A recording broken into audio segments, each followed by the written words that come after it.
Olá galera, bem-vindos a mais um vídeo aqui do meu canal. Sou o professor Alan, estarei apresentando para vocês mais um vídeo referente à disciplina Cálculo 3. E nesse vídeo aqui nós vamos estar iniciando a abordagem de algumas aplicações envolvendo sequências numéricas, tá certo?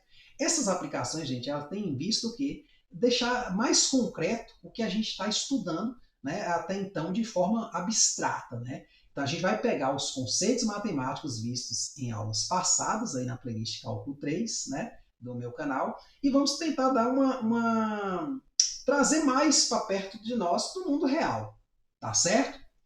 Então, nós temos aqui o seguinte, um primeiro exemplo que a gente vai estar abordando, junto com outros que se seguirão. Vou só aumentar a fonte aqui, para a gente poder ler um pouquinho melhor.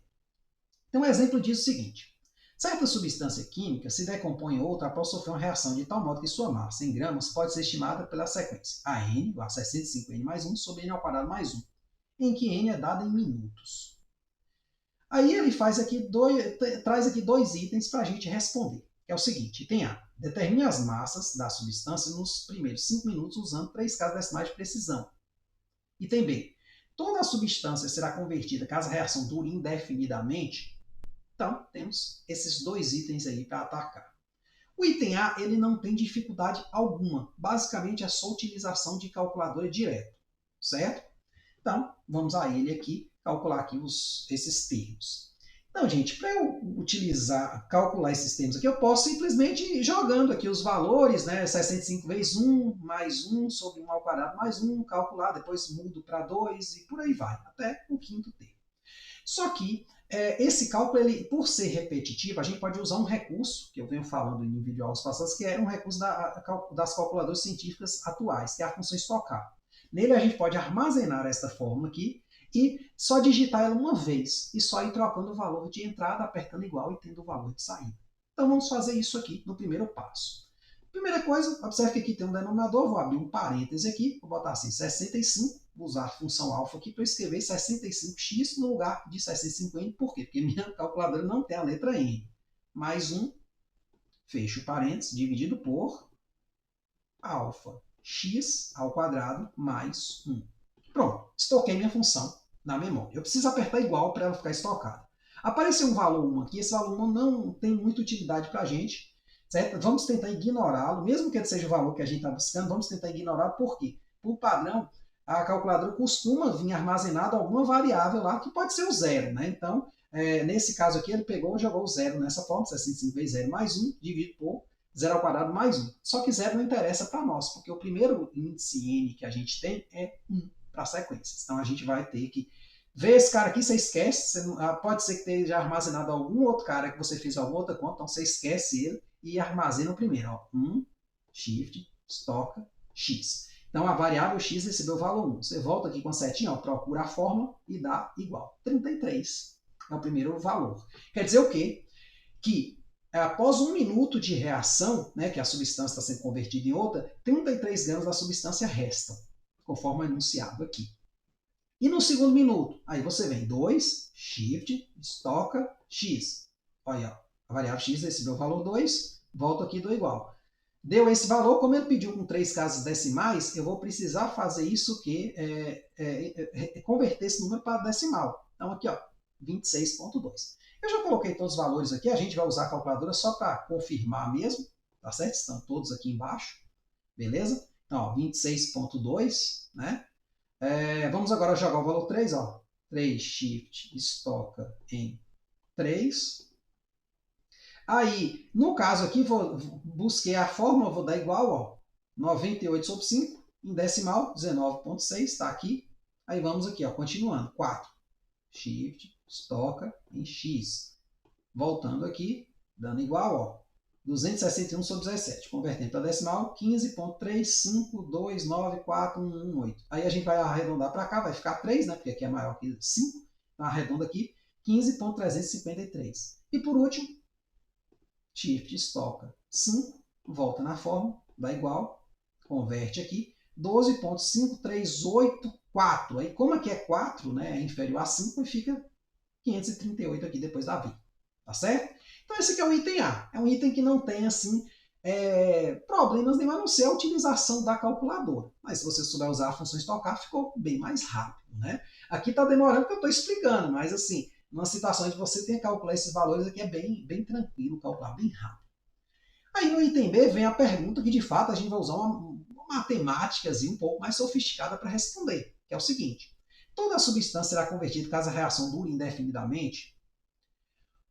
Aí, essa pergunta aqui, indefinidamente, ela nos diz o quê? Que a gente quer estudar essa sequência para n suficientemente grande. Suficientemente grande quanto, professor? Tendendo a infinito. Porque mesmo que eu jogue aqui, vou começar aqui com 100. Ó. 100, vou estocar, a função está na calculadora, né? Então, para pôr daqui 100 minutos, né? Pô, é bastante tempo, 100 minutos. Aí eu vou, jogo aqui, dou igual, ó, deu esse valor aqui, deu isso aqui, ó, 0,65 tal, menos de 1 grama, né? Aí eu vou, não, vamos botar 1000, ó, 1000, vamos estocar aqui shift, x, 1000, daqui 1000 minutos.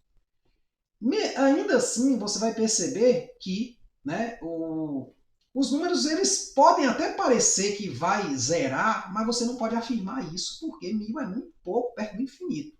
Aí você tem que usar algum recurso matemático, mas aplicado. No nosso caso, nós vamos utilizar limites, tá certo? Aí aqui eu coloquei no quadro, já que é uma coisa de limite, vamos fazer o desenvolvimento, né? Depois a gente vê ali no material como é que vai ficar. E por último, a gente vai falar do soft Jupyter, né? Que a gente vem aplicando em aulas passadas, para a gente ter uma apresentação melhor do que está acontecendo.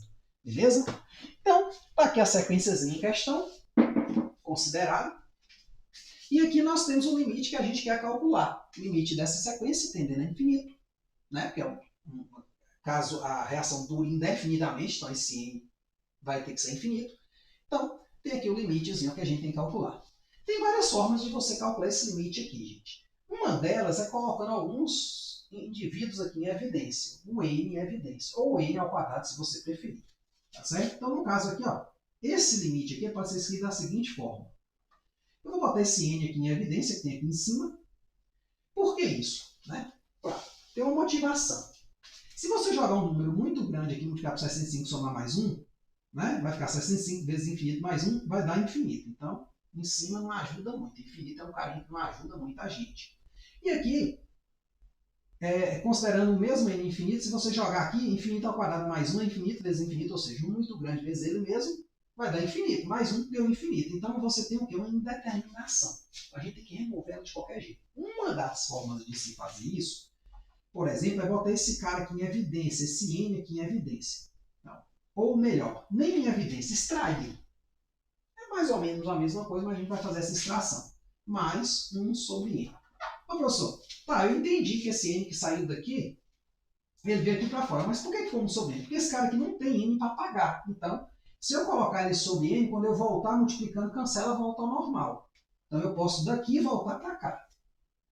Da mesma forma, eu vou botar aqui embaixo n também em evidência. Já que tem n embaixo e n em cima, eu posso botar só n em evidência. Embora eu pudesse botar n ao quadrado também.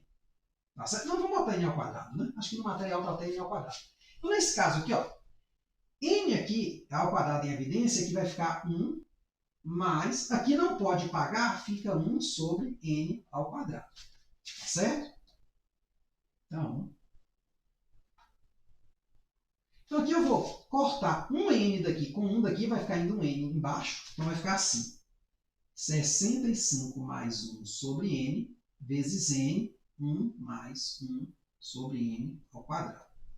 Aí eu posso fazer o seguinte. Isso aqui, gente, quando eu tenho uma divisão assim, A, B sobre C, D, isso aqui é A sobre C, se eu preferir que o A fique sobre o C, vezes B sobre D. Então, eu posso separar isso em duas partes. Vai ficar assim, ó, limite de n tendendo a infinito de 1 sobre n vezes 65 mais 1 sobre n sobre 1 mais 1 sobre n ao quadrado. Por que isso? Porque eu percebo que esse limite aqui está praticamente resolvido. Esse aqui também, que é um limite fácil. Por que eu digo que esse está praticamente resolvido? Por quê? 65 aqui, quando eu aplicar o limite, é um número, fica ele mesmo. 1 sobre n, então esse cara aqui vai ir para zero. Esse cara também vai ir para zero. Então aqui eu vou ter 65 sobre 1. E esse aqui está indo o quê? 1 sobre infinito também vai para zero. Então, na verdade, eu posso quebrar aqui em dois limites. 1 sobre n vezes limite de n tendendo a infinito desse cara aqui. Eu ainda não vou mandar para zero ali. Vamos fazer aqui. Aí esse primeiro limite, eu sei que ele dá zero, porque 1 dividido por um número que vai crescendo indefinidamente dá zero, vezes, né, porque o limite de um produto é o produto dos limites, então eu estou pegando esse cara aqui calculando limite, pegando esse calculando limite. E aqui vai ser o quê? 65 mais zero, calculando aqui o limite, ó, 1 sobre n, quando ele tem infinito, dá zero. 1 mais 1 sobre n ao quadrado, quando n tem infinito, também dá zero. Então vai ser o quê? 0 vezes 65 sobre 1, 65, e vai dar zero. Então esse limite aqui vai para zero. Ou seja, significa que toda a substância será convertida, né? Ou seja, ela vai sumir ao longo do processo para um tempo suficientemente grande. Tá certo? Claro que na prática isso aí não é tão interessante, porque na prática a gente não pode deixar a substância lá indefinidamente. Mas, matematicamente, significa isso. Vamos voltar aqui. PC, né? Vamos dar continuidade. Então aqui eu apliquei o limitezinho, você tem outras formas de botar em evidência esse n, aí eu não vou entrar muito nesse caso aqui agora, né? Mas uma das formas é essa. Mas de qualquer forma, sempre é zero a resposta. Tá certo?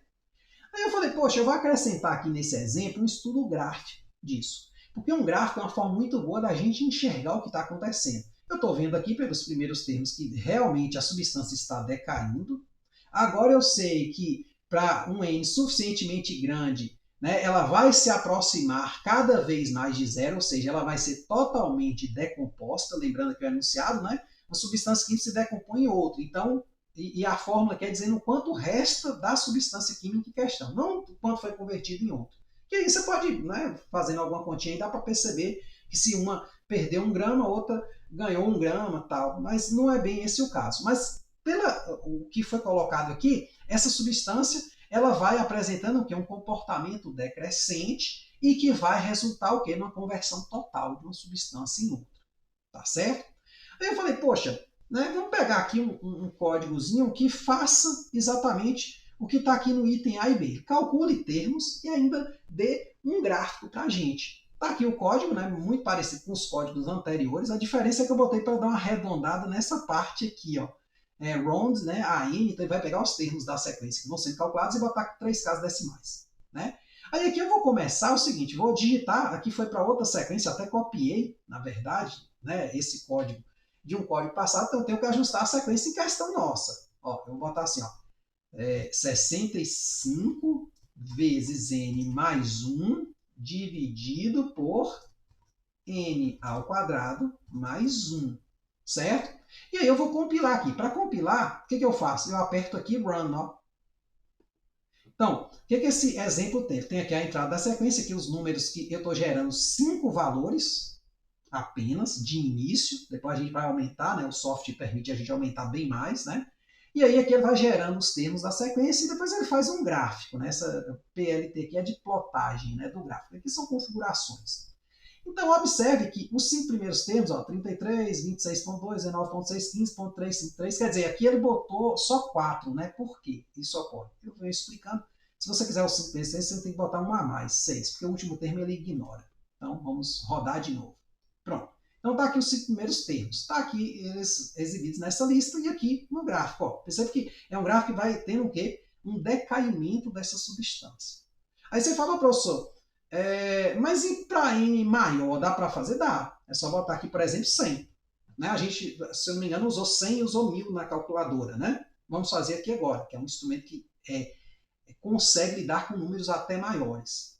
Então, ó, apertando Run aqui, vamos ver o gráfico. Ó. Então, todos aqui os 100 primeiros termos, então a gente vai observando, ó, todos aqui, aí você salta a linha, vai continuando. E aqui, ó, o comportamento ó, vai decaindo, decaindo, decaindo. E parece se estabilizar onde? Nas proximidades de zero. Aí você pode botar agora com 1000 termos. O gráfico talvez não fique tão bom, as bolinhas fiquem muito juntas, mas é possível. Então aqui 1000 termos, ó, gerou assim ó, instantaneamente. Se fosse fazendo a calculadora ia demorar, né?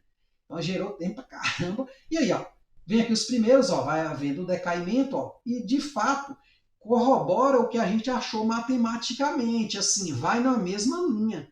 Porque imagine que matematicamente eu achei 1 aqui, só que lá está indo para 0.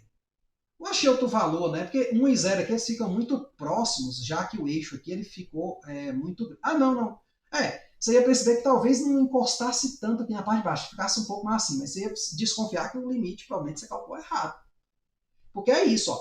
Esse instrumento aqui, ele serve para a gente estar, a parte computacional, para a gente estar verificando algo que a gente assim não tem tanta certeza.